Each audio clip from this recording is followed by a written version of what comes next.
Olá pessoal, eu sou a Amy, sejam todos bem-vindos ao canal Colecioneme. E no vídeo de hoje eu vou estar começando a dar início aos meus vídeos de review. E eu vou começar falando sobre a série de Turma da Mônica Jovem, que eu atualmente estou relendo todas. Eu já lia bastante na minha adolescência, pré-adolescência, mas agora eu estou relendo tudo do começo e estou comprando também as que faltavam pra mim terminar de ler, né? E eu tô tô achando bem interessante essa releitura, porque eu tô relendo algo que eu via com uma mentalidade quando eu era pré-adolescente, agora com a mentalidade de uma jovem adulta de 20 anos, e tá sendo uma experiência bem interessante. Então, para começar com chave de ouro, eu vou falar sobre os 4 primeiros volumes de Turma da Mônica Jovem, que são referentes à primeira saga, As 4 Dimensões Mágicas, se eu não me engano. No meu caso, eu tenho a versão do encadernado. A versão do encadernado, que possui algumas edições juntas. Essa aqui é a edição 1 e 2, e tem a edição 0 também aqui, então conta como se fosse 3, mais ou menos, né? E eu tenho também o volume 2, que tem a capa do volume 4, e que ele contém 3 volumes. Ele contém a terceira e a quarta parte da história, e ainda possui esse volume 5, que é como se fosse um filler de Turma da Mônica Jovem, que depois de um tempo começou a ser bem comum, né? Então eu já vou começar falando sobre isso, já que eu puxei esse assunto de filler. É que no começo de Turma da Mônica Jovem tinha muitas sagas.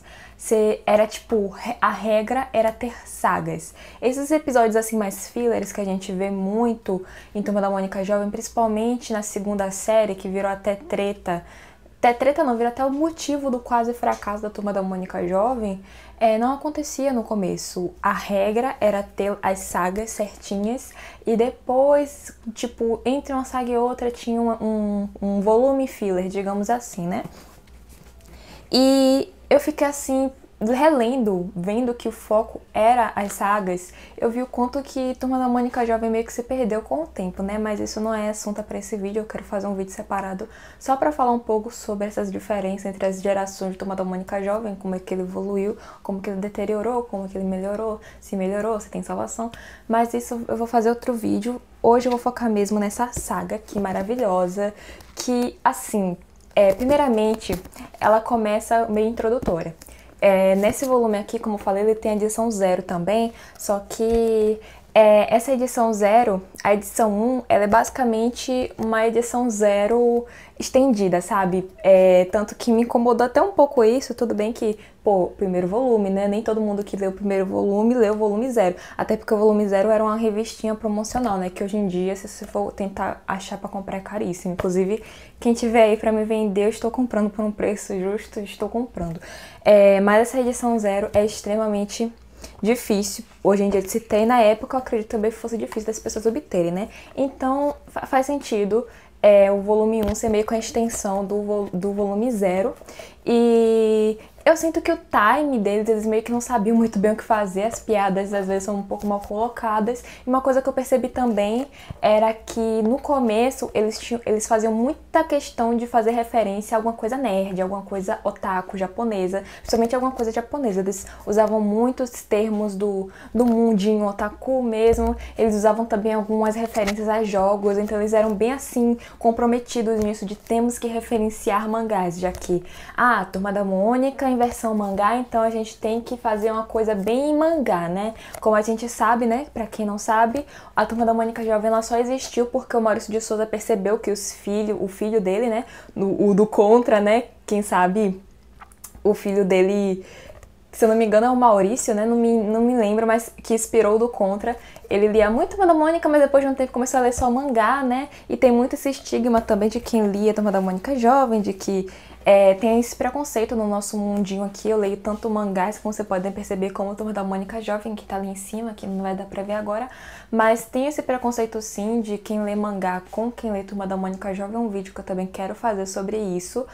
E tem mas eles queriam abarcar esse público do mangá, né? Eles queriam pegar de volta esse público que eles haviam perdido, que eles tinham quando era criança e que eles acabaram perdendo quando essas crianças se tornaram adolescentes, né? Normalmente quem lê mangá lia Turma da Mônica quando era criança, não é a regra, né? Mas aqui no Brasil normalmente é assim que a gente é introduzido ao mundo da leitura dos quadrinhos no Brasil, ou assim, ou com os quadrinhos de heróis, né? Mas aí também tem aquele mesmo ciclo. Começou com Turminha da Mônica, depois foi procurar HQ pra ler. Normalmente é esse o ciclo dos brasileiros, né? E percebendo isso, ele quis fazer uma coisa assim mais mangá, bem japonês. Então você percebe que tem muita referência ao Japão, tem muitas palavras que eles utilizam que é do japonês, tem muitas frases em inglês também que é referentes a memes, a músicas que faziam sucesso na época. Então eu percebi muito essas referências aqui nesse primeiro volume, e no finalzinho a gente é introduzido finalmente a história de fato, que é a das 4 dimensões mágicas, que tem a Yuka, que eles acabam perdendo lá o selo, né, da Yuka. E a turminha basicamente tem que voltar, a turminha, né? A turma tem que voltar, não voltar, mas tem que viajar entre 4 dimensões para poder recuperar pedrinhas, né?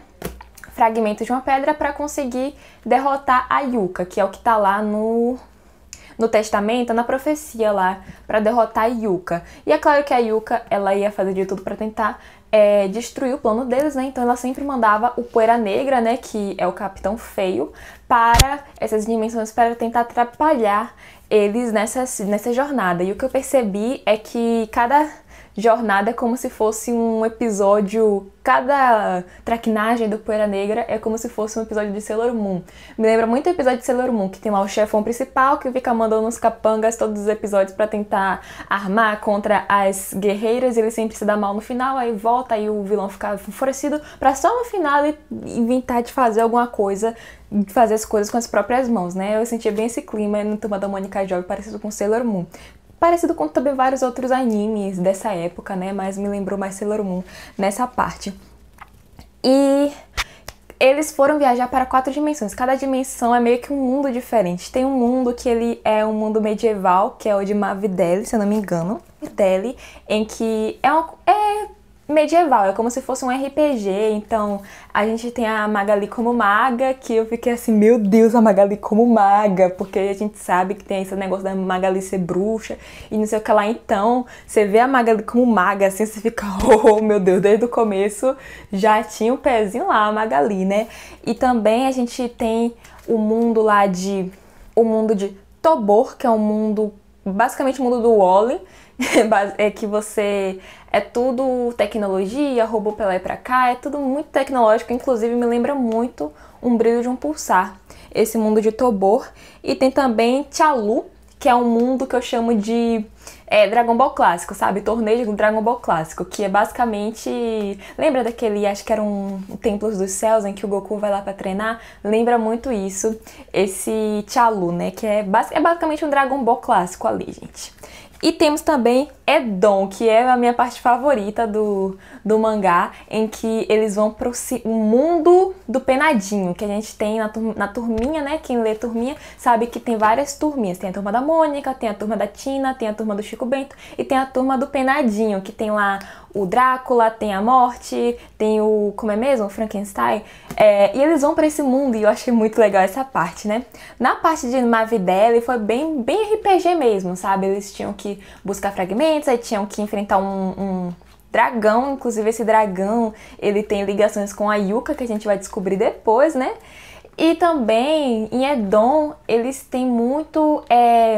essa coisa meio futurista, me lembrou tanta coisa. Eu sou muito péssima em pegar easter eggs, mas me lembrou Star Wars, me lembrou Cowboy Bebop, a parte me lembrou O Brilho de um Pulsar, né? Que foi escrito por outro autor, mas que é da Turma da Mônica Jovem, né?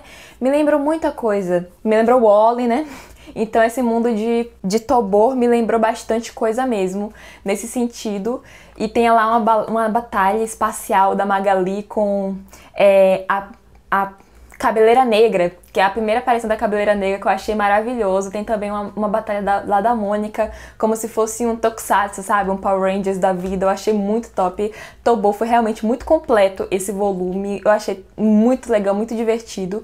Depois a gente ainda tem Tia Lu, que me lembra muito Dragon Ball, como eu falei, lembra muito aquela fase do Dragon Ball pequeno. E pra mim é ótimo, porque pra mim a melhor fase de Dragon Ball ever é a fase do clássico, é a fase do Goku pequeno. Eu amo aquela coisa de torneio, aquela coisa de treinamento, amo demais, eu acho maravilhoso.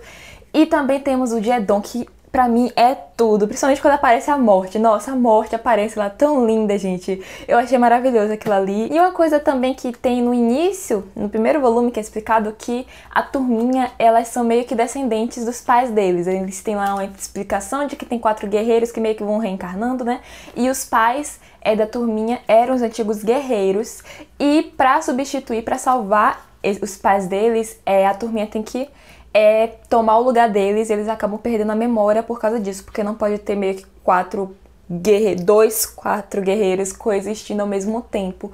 Então tem isso aí também que eu achei legal. Eu achei que fiquei um pouco triste porque eu gostei disso, de introduzir os pais da turminha nas histórias. A gente vê muito só focado nos personagens e os pais meio que não faz muita diferença. Na turminha já não fazia muita diferença, nesse então é que faz menos, na Turma da Mônica Jovem é que faz menos diferença ainda. Pra vocês terem ideia, o pai de Cebolinha só foi voltar lá no volume 56, e foi uma participação que eu gostei muito. Eu gostei muito da interação do pai de Cebolinha com ele nesse volume, e eu gostaria de que tivesse mais isso, de interações dos pais em Turma da Mônica Jovem, mas infelizmente é uma coisa que é muito difícil de acontecer em Turma da Mônica Jovem.